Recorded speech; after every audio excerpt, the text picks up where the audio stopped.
Bonjour, j'espère que vous allez bien. Moi, je vais super bien et je vous souhaite la bienvenue sur votre chaîne, sur notre communauté. Alors, je suis Mélisande Mougani. Aujourd'hui, j'ai pensé vous parler de la liberté financière, les obstacles liés à la liberté financière. C'est tout un module sur lequel nous allons décliner en 4 chapitres, je vais dire, en 4 vidéos. Et pour ce jour, je vous parlerai des schémas de pensée. Les schémas de pensée qui concernent les personnes dépensières et les personnes autonomes. Oui, nous avons ces deux schémas de pensée qui généralement sont liés aux obstacles à la liberté financière. D'aucuns dépensent tellement, d'autres économisent à l'excès. Et donc, restez connectés pour que nous en parlons tout de suite. À tout de suite.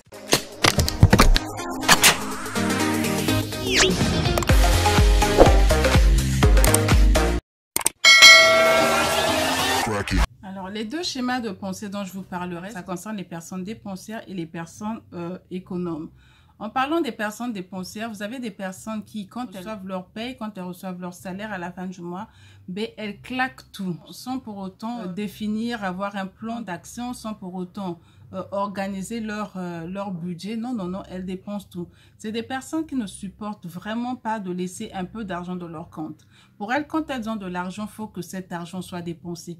En achetant des vêtements, en se faisant plaisir, en tout cas avec tout et n'importe quoi, des fois même des choses dont elles n'ont pas besoin à l'instant T, ben, elles les achètent. Pourquoi? Parce que ben, j'ai vu quelque chose de beau, tout de suite, elle achète. Un vêtement, ce n'était pas prévu. Elle achète le vêtement, les chaussures, le make-up.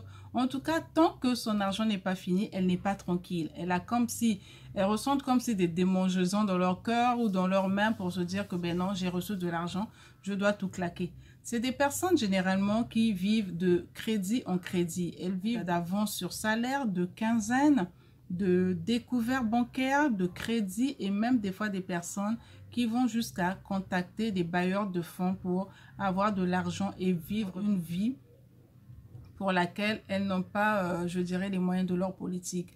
Elles vivent en tout cas en misant grand, mais avec ce qu'elles gagnent, ce n'est pas toujours évident. C'est des personnes qui n'ont pas de projet d'avenir. C'est des personnes qui vivent en tout cas sans organisation, sans planification. Je trouve quelque chose qui me plaît. J'ai de quoi acheter cette chose. Je l'achète. En tout cas, pour elles, elles dépensent. D'aucuns dépensent selon leur hobby. Hein. Il y en a qui dépensent dans les Nganda, dans les VIP, en train de consommer, boire, d'offrir des tournées aux gens. D'autres dépensent dans les vêtements.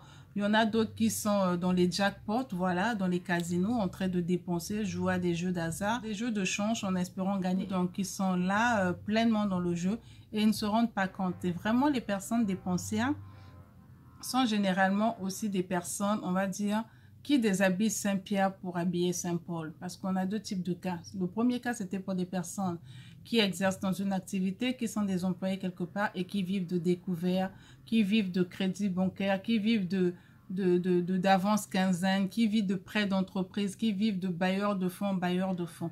Et l'autre catégorie des personnes dépensières, ce sont des personnes qui n'ont aucune organisation, aucune planification. Je prendrai l'exemple d'une femme. Oui, je parle des femmes parce que je suis une femme et ce sont des choses que j'apprends et que j'écoute tout le temps.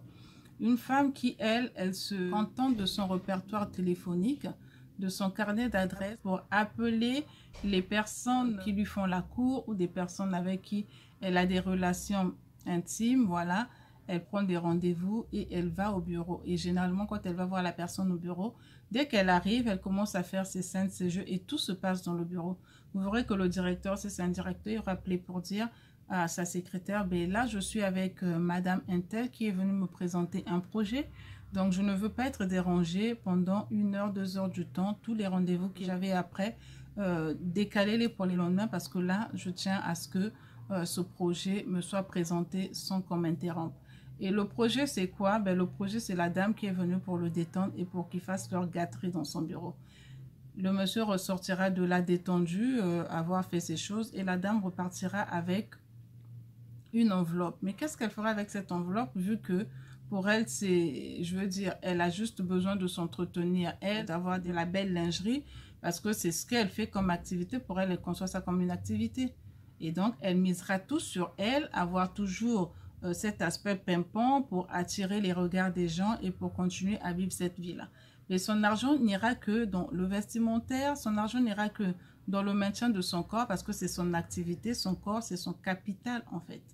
Donc voilà un peu pour les personnes dépensières, elles n'ont aucun projet, elles arrivent à avoir de l'argent, ça démonte sur leurs mains pour les employés, ben, ils claquent et ils savent que tant que j'ai besoin, j'en aurai, je prendrai une quinzaine, une avance sur salaire, je peux prendre des découverts en banque, j'ai une ligne de découvert, je peux prendre des crédits et c'est des personnes qui vivent au jour le jour sans avoir un épargne pour le lendemain, sans avoir une réserve pour vivre le lendemain parce que pour elles, c'est comme ça. Je suis dépensière, j'ai de l'argent. Tant que cet argent n'est pas fini, je ne suis pas tranquille. Il faut que je dépense, que je dépense. Et il y en a d'autres qui vont passer leur temps à offrir des tournées. Donc, j'en avais déjà parlé. Donc, ça, c'est un schéma de pensée qu'il faut travailler parce que c'est l'un des schémas de pensée qui emmène à vivre les obstacles de la liberté financière. Ce sont des personnes dépensières qui ne pensent que, voilà, que l'argent est fait en fait rien que pour être dépensé. L'argent n'est pas fait pour autre chose. C'est un schéma de pensée. Et l'autre schéma de pensée concerne les personnes économes. Et ces personnes économes sont des personnes qui sont généralement très, très, très avares. Ce sont des personnes qui n'aiment pas dépenser, qui, quand elles travaillent, et puis c'est des personnes des fois qui sont des vrais bosseurs. Des personnes, des travailleuses, des personnes qui travaillent énormément, qui consacrent leur temps à travailler et qui oublient des fois qu'elles ont besoin de se distraire, elles ont besoin de prendre soin d'elles, elles ont besoin de prendre une pause, de passer un moment en famille, de passer des bons moments, de voyager, de prendre des vacances. C'est des personnes qui sont capables de travailler 20 heures sur 24 dans la journée. Pourquoi? Parce qu'elles se disent que j'ai un objectif, je dois atteindre cet objectif. Donc, coûte que coûte, je me mets à travailler tout le temps, concentrée dans le travail. Elles oublient leur famille, elles oublient en fait même de se faire plaisir, de prendre une pause, même de prendre le temps d'aller faire du shopping pour elles-mêmes. Ces personnes-là ont vraiment du mal. Et cette catégorie de personnes, vraiment sur les personnes économes, on remarque que c'est des personnes qui ont généralement vécu dans le manque. Ayant peur de retomber dans le manque dans lequel ils ont vécu hier, ils vont être des personnes qui vont épargner à l'excès. Tellement épargner, ce sont des personnes qui aiment voir que dans leur compte bancaire, il y a énormément d'argent et qui vont vivre comme des personnes qui sont toujours dans le manque, quoi. Elles auront du mal, en fait, à se faire plaisir. Ayant énormément d'argent, des fois même des multimillionnaires, mais elle aura du mal à acheter quelque chose de valeur. Pourquoi? Parce qu'elle se dit non, c'est trop cher, je ne peux pas. Elle oublie qu'elle a les moyens de sa politique, qu'elle peut s'offrir cette chose et qu'avec son travail qu'elle effectue, elle travaille très dur, qu'elle peut se le permettre parce que le travail aussi qu'elle effectue, c'est pour se faire plaisir, pour faire plaisir à sa famille et pour s'entretenir. Donc, elle va tellement chercher à épargner à l'excès, voir qu'aujourd'hui, je suis millionnaire, voir que j'ai assez d'argent dans mon compte, que je peux, des fois que je vais voir mon relevé ou que je veux voir le solde de mon compte, je suis contente de savoir que j'ai reçu aujourd'hui des millions, que mon compte ne fait qu'exploser, ne fait qu'aller de croissance en croissance. Mais quand tu la vois, tu as du mal à comprendre que cette personne gagne de l'argent. Oui. Il y a des personnes qui sont vraiment bénies de ce côté-là, ayant vécu le manque avant. Et quand Dieu les bénit, elles ont peur de retomber dans le manque. Et donc, on va te présenter une personne, on va te dire, ah, mais cette personne-là, franchement, elle est friquée, hein. Pour la personne qui ne la connaît pas, elle va dire, non, tu rigoles, attends, tu vois comment elle est et tout. Je la vois souvent, c'est une personne, non, non, non, mais elle a beaucoup d'argent, tu sais. Elle a beaucoup d'argent, mais elle est sans façon, quoi. Elle, s'habiller, c'est pas trop son truc. Oui, bon, je veux comprendre, s'habiller, c'est pas trop son truc, on veut bien, mais avec ce qu'elle a, elle est capable, elle n'est pas obligée d'aller acheter des choses super chères. Mais avec ce qu'elle a, elle peut se maintenir, elle peut être bien sans pour autant claquer tous les millions qui sont dans son compte bancaire. Donc voilà, ces deux schémas de pensée qui entraînent un obstacle réellement à la liberté aussi bien financière qu'à son développement personnel. Tu as assez d'argent, tu travailles énormément pour avoir ton argent, c'est très bien, mais fais-toi plaisir également parce que c'est ton travail. J'ai envie de dire qu'il n'y a qu'une seule vie. Si tu ne profites pas du fruit de ton travail, quand est-ce que tu en profiteras? On ne sait jamais ce qui peut arriver demain. Tu as travaillé dur, c'est une chose qui est très bien, c'est quelque chose de bien. Tu as travaillé dur, tu as mérité d'avoir ton argent, mais il ne faut pas oublier que dans la vie, chaque chose est importante. Le travail est important pour se construire et pour vivre la vie épanouie qu'on aimerait avoir, mais en même temps, on a besoin de nous faire plaisir. On a besoin d'un temps de détente. On a besoin aussi de passer des moments en famille. Des fois, notre famille est lésée. Pourquoi? Parce que nous travaillons trop, nous nous concentrons trop dans le travail. Et ce genre de personnes, elles se disent, si je prends un temps de répit, ou si je m'arrête un instant, ou si je vais faire du shopping, profiter, ce que j'ai en banque va baisser. Non, non, non, faut pas se dire ça. Vous travaillez, faites-vous plaisir.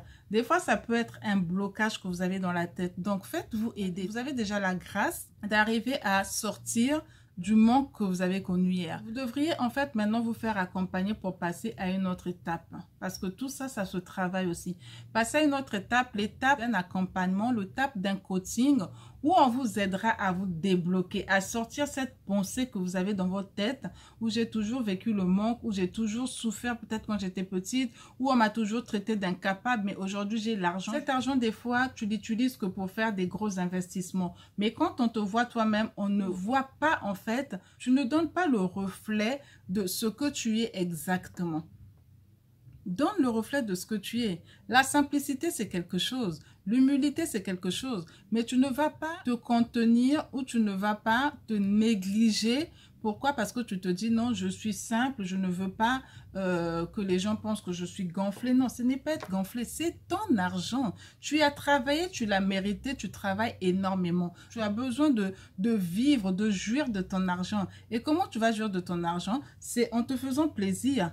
Tu peux prendre 2 millions si tu en as assez. Tu décides cette fois-ci, tu dis je vais prendre 2 millions mais je vais utiliser que pour mon shopping. Je vais aller déjà dans un bon salon de coiffure, je me refais, je me fais un bon soin de visage, une belle coiffure, je vais prendre une séance de massage, prendre même 2 séances de massage le mois. Tu peux aller te faire masser 2 fois le mois, ça te détend. Tu travailles énormément, tu as besoin aussi de jouir et de vivre de ton argent. Et quand tu es bloqué dans ça, n'hésite pas, prends une session de coaching et avec la session de coaching, tu comprendras que c'est important pour toi de te détendre, de te dégager, de sortir de cette pensée, de croire que tu vas encore retomber dans le manque. Tu as eu à travailler pour arriver à un certain niveau. Jouis de ton argent. Vis. Fais-toi belle. Utilise ton argent. Tu en as besoin. Tu peux te faire un budget pour toi chaque fin du mois. Pour toi.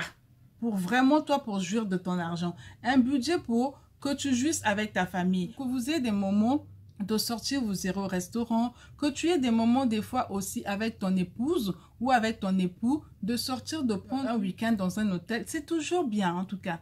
Vraiment pour les économes, je vous appelle et même pour les dépensiers parce que c'est des schémas de pensée qui bloquent et qui empêchent beaucoup de personnes à jouir de leur argent pour les économes et aux dépensiers de planifier et de voir comment est-ce qu'ils peuvent mieux gérer leur argent. Ne pas se dire que l'argent est là pour dépenser, mais de savoir comment planifier. J'ai mon argent, ça oui, je vais me faire plaisir, mais il y a un temps pour tout. Là, c'est pour me faire plaisir.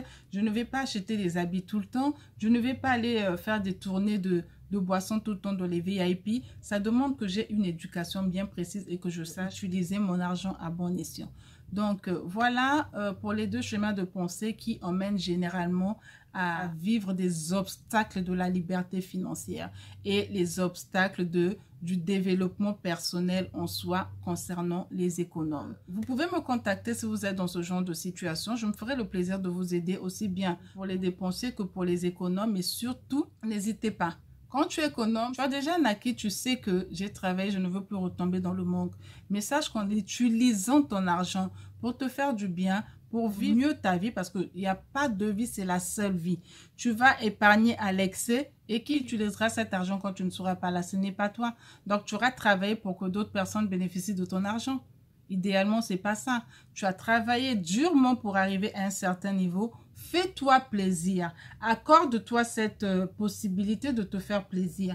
Tu as un blocage psychologique à ce niveau. Tu as un blocage psychique à ce niveau. Contacte-moi, je me ferai le plaisir de t'aider et de t'accompagner en sachant monter un bon budget pour toi, pour te faire plaisir parce que tu travailles aussi pour cela. Ne te prive pas, il n'y a qu'une seule vie. Vis pleinement ta vie et c'est à cela que tu sauras dire oui, j'ai travaillé, j'ai joui de mon argent. Je n'ai pas quémandé, je n'ai pas été... voilà, ceci, cela, non, mais j'ai travaillé, j'ai mérité mon argent et je dois jouir de mon argent. Voilà les deux schémas de pensée qui existent et pour lesquels nous pouvons toujours travailler sur ça et arriver à être des personnes équilibrées, des personnes épanouies, des personnes développées personnellement. C'est aussi ça le développement personnel. Alors, soyez pleinement bénis chez vous, soyez enrichis, partagez cette vidéo et surtout, n'oubliez pas, abonnez-vous. Je vous attends, vous ces personnes économes et d'autres, vous les dépensiers, pour vous aider à vivre une vie autre que celle que vous vivez aujourd'hui. Et demain samedi, je vais faire un live à 17 h, heure du Congo. Un live, soyez massivement connectés. Nous allons encore apprendre plein de choses. Taguez, dites déjà à vos amis de se connecter, de réserver dans leur agenda la plage de 17 h demain pour qu'ensemble, nous échangeons pour notre épanouissement. C'est important. Donc, je vous dis à demain 17 h pour ce live. Et voilà, soyez bénis chez vous. Je vous embrasse et à très, très bientôt. Ciao, ciao.